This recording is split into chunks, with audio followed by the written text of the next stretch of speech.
महाराष्ट्र में MSEDCL द्वारा हाल ही में सोलर क्षमता मंजूरी प्रक्रिया में किए गए बदलाव को लेकर उपभोक्ताओं और सोलर उद्योग से जुड़े प्रतिनिधियों ने चिंता व्यक्त की है।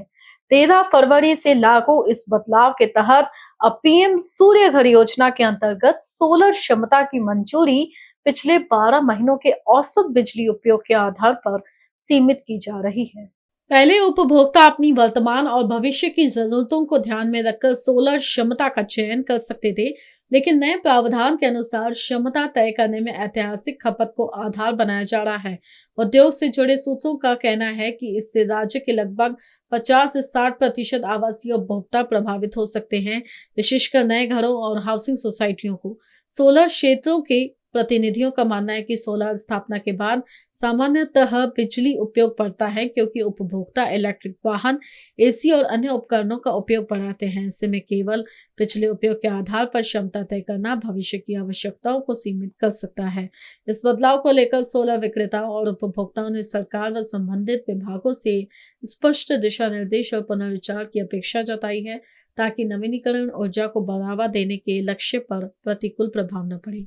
महाराष्ट्र में रूफटॉप सोलर्स को लगाने को लेकर एक नया विवाद शुरू हो गया है। All India renewable energies association के डायरेक्टर साकिब सूरी हमारे साथ जुड़ने जा रहे हैं। सर, अगर खपत के अनुसार ये नियम लागू किया गया है तो भविष्य की जरूरतों का कैसे समाधान निकाला जाएगा? जी, ये बहुत बड़ा प्रश्न चिन्ह है, क्योंकि जब भी कोई सोलर लगाना चाहता है तो उसकी कोशिश रहती है वो सोलर लगाने के बाद अपना यूज़ भी बढ़ाए, घर में कुछ अप्लाइंसेज ऐड करे, चीज़ों को कंजूसी से ना यूज़ करे।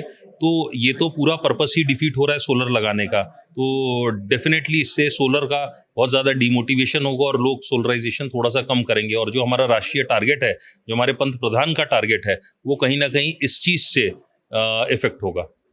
नेक्स्ट क्वेश्चन है, सोलर उद्योग और छोटे इंस्टॉलर्स पर इससे क्या प्रभाव? देखिए, सोलर उद्योग आज एक बहुत स्टेट व्यापी या राष्ट्रव्यापी उद्योग बन गया है।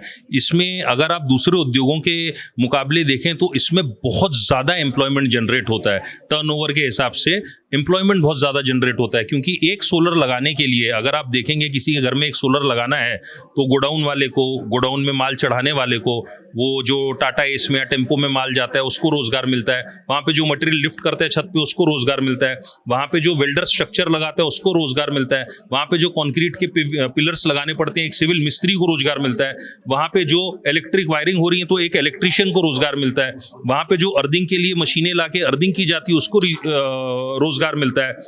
इंस्टॉलेशन के हर और 5 साल की एमसी भी देनी है, मीटर भी लगाना है। तो इसमें जितना रोजगार ये इंडस्ट्री जनरेट करती है, मेरी जानकारी में कोई दूसरी इंडस्ट्री इतना लेबर सेंसिटिव नहीं है, इतना ज़्यादा लेबर इंटेंसिव नहीं है। तो मेरे ख्याल से इससे रोजगार पे बहुत बुरा असर पड़ने वाला है। जो बिना सर्कुलर जारी किए MSEDCL ने ये नियम उठाया है, इस पर आपका क्या कदम रहेगा? नहीं, इसके लिए लीगल तो कई लोग जा चुके हैं ऑलरेडी, और हमें पूरी उम्मीद है कि 1 से 2 रोज के अंदर ये नॉर्मलाइज हो जाएगी situation.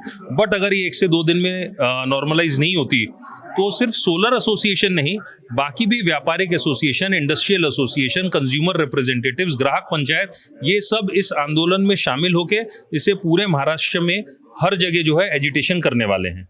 Signing off, video journalist Subhash Patle के साथ निशा पंचवानी, NBC न्यूज़।